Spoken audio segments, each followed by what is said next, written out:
And now to tonight's guest. George Monbiot is the author of several books on the environment, writes a weekly column for the Guardian newspaper. He has opposed nuclear power in the past. Since 2009, he's been neutral on the issue, but that all changed after the Fukushima disaster, but not the way you might expect. George Monbiot says he now supports nuclear power. To explain why, he joins us now from Oxford. Thanks for being there. Thank you, Tony. Well, why have you taken this decision to become an advocate for nuclear power in the light of such a disaster? Well, it's a horrible, traumatic, extremely dangerous thing that's happening in Fukushima, and it's devastating to the lives of many people living around there. But the extraordinary fact is that no one has yet received what is believed by scientists to be a lethal dose of radiation. And what has happened is that the power station there has been hit by a force 9 earthquake, a major tsunami. Those have exposed a horrendous legacy of corner cutting, poor design, and of course appalling siting on an earthquake zone, and all sorts of horrible effects in terms of the necessity for evacuation and the spread of low-level radiation and the rest of it. It's about the worst possible nuclear catastrophe that you could envisage, and it rates very high on the scale of nuclear disasters. And yet, even so, the extraordinary case remains that so far, touch wood, and let's hope very much that this remains the case, no one has yet received a lethal dose of radiation. And that has forced me, really, to challenge myself and to re-examine my preconceptions and to think, well, look, this is a nasty technology. I don't like it at all. But if the result of the great switch-off of nuclear power in Japan, in Germany, possibly in China, possibly the US, possibly in the UK, many other countries, in response to this disaster, is to move more into coal burning, which already seems to be the case, then we're talking about moving from a bad technology to a much, much worse one. Okay. And faced with a choice between those two options, it has to be nuclear. All right, we'll come to the other possible alternatives shortly. But first of all, the Fukushima nuclear crisis is far from over. I mean, your initial optimism about no one getting a fatal dose of radiation still may not be held up. So I'm wondering, did you jump too soon on this? Well, of course, things might well change, and it may be that some people do receive a lethal dose of radiation.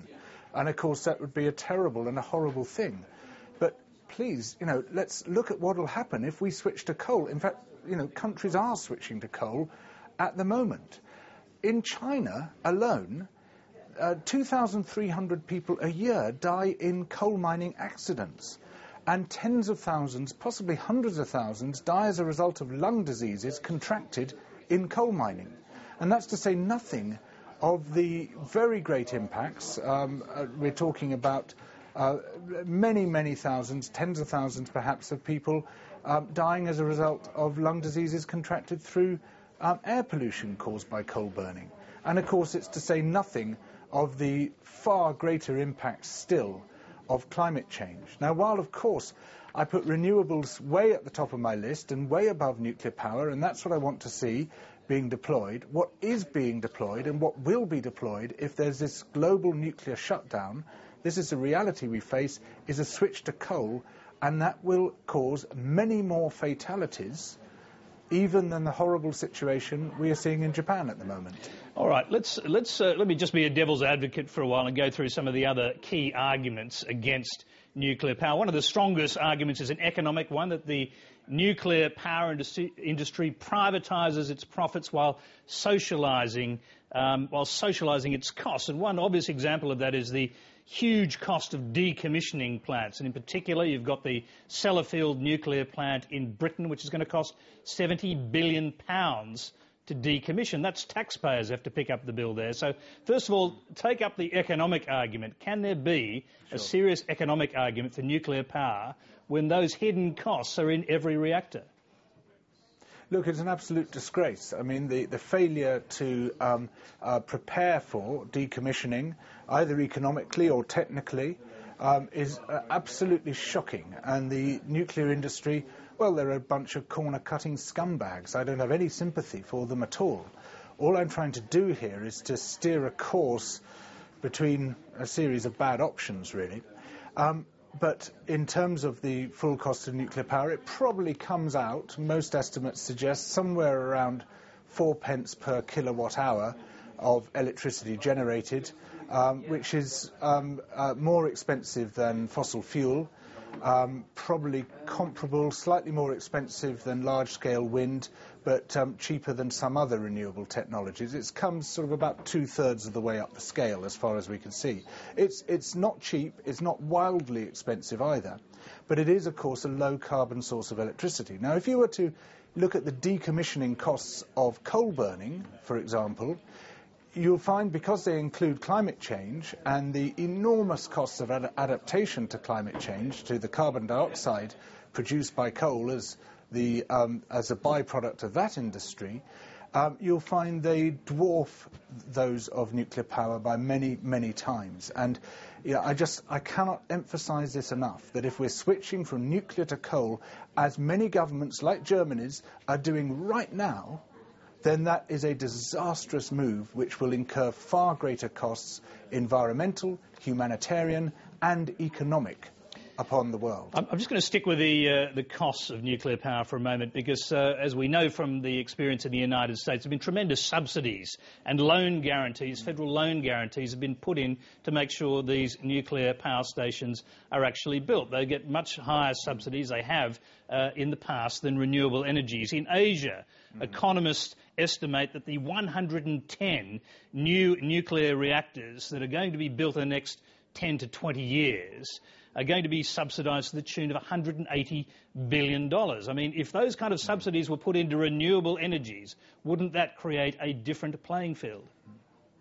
Well, I couldn't agree more. And, of course, I would love to see that happening. But the situation right now, and I'm sorry to keep coming back to this, but this is the key point, and it's absolutely critical for environmentalists to grasp, is that we're talking about a switch not from nuclear to renewables. We're talking about a switch from nuclear to coal. And coal is subsidised by all of us in the form of the costs that we must carry for the climate change and the polluting effects, not to mention the deaths and injuries that it inflicts. Now, I completely agree. I would love to see that transfer of subsidy from nuclear to renewables. But there's a limit to how far we can roll out renewables if we're also going to have to replace nuclear as well as replacing fossil fuels. We're talking about a steep hill to climb already at the best of times. So, in other words, we're talking about renewables replacing fossil fuel electricity production, replacing liquid transport fuel, and replacing heating fuels, gas and oil, in people's homes. That's certainly what we're calling for right across Europe as an environmental movement. If they're also to replace nuclear power and planned nuclear power, well, that makes it a very tall order, and it makes our task a lot tougher. And I think our priority has got to be to kick fossil fuels out of the picture, and only then do we start to look at whether renewables can also remove the need for nuclear power, because it's all a matter of getting our priorities in the right scale. I don't like nuclear power. I think it's a horrible technology. But I recognise that there's some far more horrible technologies which will and are replacing it as a result of the nuclear shutdown. Now, there's an argument in this country that we certainly need a transitional technology to replace coal, particularly dirty brown coal-fired power stations, and deliver baseload power at lower emissions. The best option that's been come up with here by economists and by the government is a switch to natural gas-fired power. Now, that does deliver electricity at far lower emissions than coal. Why isn't that the alternative, the transitional alternative the Europeans are looking at? Well, it's definitely lower than coal. It's far, far higher than either nuclear or renewables, and it is in fact far too high if we're to achieve anything like the climate change cuts, the carbon cuts required to prevent very dangerous levels indeed of climate change, 2, 3, 4 degrees of global warming or more. We cannot afford to switch from coal to gas. We have to switch from coal to a much lower emitting technology. Yes, but and George Monbiot, just to if I can just interrupt you there, I mean, you just made the case that the Europeans are going from, well, you believe they're going to go from nuclear to coal. I mean, why not go to gas as a transitional measure? Because the industry claims 70% lower greenhouse emissions than existing coal-fired power stations, brown coal-fired power stations. That is a big reduction. That's bigger than many of the targets that are envisaged by most countries. Yeah, but it's still many times the emissions produced by nuclear power. So to go from nuclear to gas rather than from nuclear to coal does not solve the problem. It means you're going from, in terms of climate change, from a low-emitting technology to a high-emitting one as opposed to an extremely high-emitting one. Going from nuclear to gas rather than nuclear to coal. That's not solving the problem. That's going in quite the opposite direction. It's actually increasing the extent of the climate change problem, but not by as much as it would be if you switch to coal. Except now from the Japanese case, we see very clearly, although it was a disaster driven by a tsunami, which is quite unusual, but we see the dangers of siting nuclear reactors anywhere near earthquake zones. And of course, both in Indonesia and in China, which are planning to build many more nuclear reactors, there are serious earthquake zones, and issues like that are going to arise. And I'm wondering, why do you trust the Chinese and the Indonesians, for example, to do a better job than the Japanese, who have a high level of technical expertise? Hey, look, I don't trust anyone when it comes to large-scale energy production of any kind, and I think the only safeguard is total transparency, everything to be above board, things to be very rigorously inspected indeed, and the precautionary principle to be applied. And yes, you're quite right, we should not be building nuclear reactors in earthquake zones. Yes, but that is the serious problem, because there are nuclear reactors built in earthquake zones in the United States. There are proposals to build them in earthquake zones in China and Indonesia, and yet still, I would imagine you're arguing those reactors should go ahead. Well, it depends what risk you're looking at. I mean, if you're looking at an area of serious seismicity, then obviously that's a very stupid place to put a nuclear reactor. So no, I would not support that decision. But China and the US, for instance, are very big places, and there are plenty of places on those land masses which aren't in earthquake zones, and where, or certainly not anything resembling a major earthquake which could cause the sort of situation we've seen in Japan.